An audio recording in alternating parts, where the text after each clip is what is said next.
In this short video, we're going to discuss a new functionality in Gibbs CAM 2015 for intermediate tooling.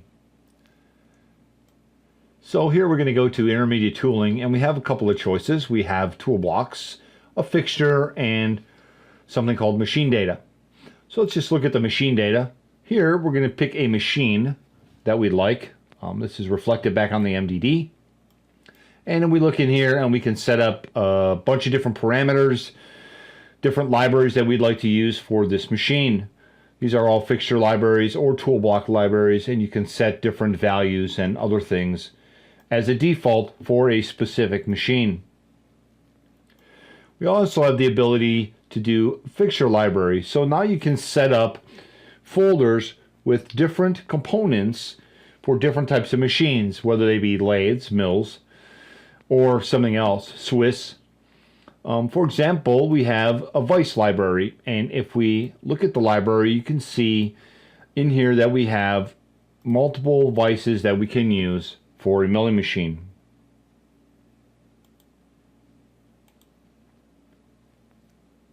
Here we have a typical lathe holding block, and what we're going to do is we're going to put this into a tooling library.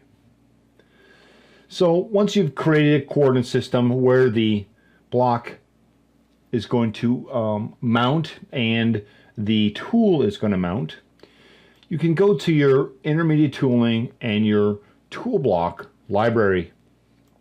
Again, pick the machine you want to use. You can edit, name, create, do all sorts of really nice things here. In this case, we're going to do edit, and here is where we were going to add this to our library. First, I'm going to open up a tool here that I've already created and select it so that I can preview the tool in the block. So I say show the tool in the block, and here is a preview of the tool inside the holding block. This helps us make sure that it's in the right place and everything looks correct. Then what we'll do is we'll just add the tool block to the library, and we'll select the coordinate system, and now the block is in the library, and we're going to set this so that it's a turning block that uses a 3/4 inch shank. And that's how you would put the block into a library. Now with the part open, what we want to do is take all the holding blocks or the tool blocks or the intermediate tooling, however you want to say it, and apply them to the tools for this particular job.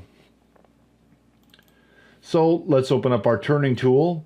We'll select add, and we will select from a list of tools in that library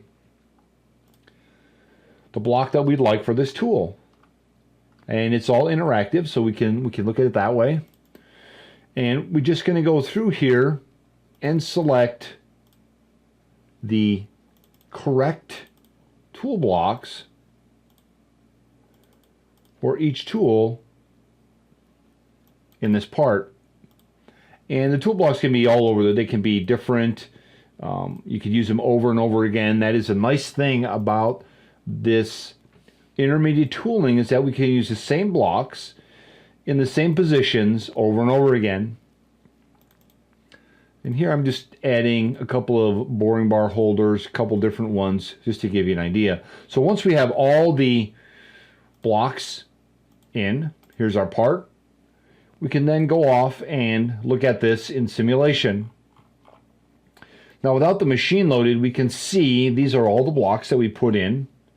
But let's go in, let's load the machine for this particular file. And when we simulate this, you can see now all the blocks that we've added, and you have a full and complete simulation of your machine with all the holding blocks, all the tooling, everything in there, absolutely complete.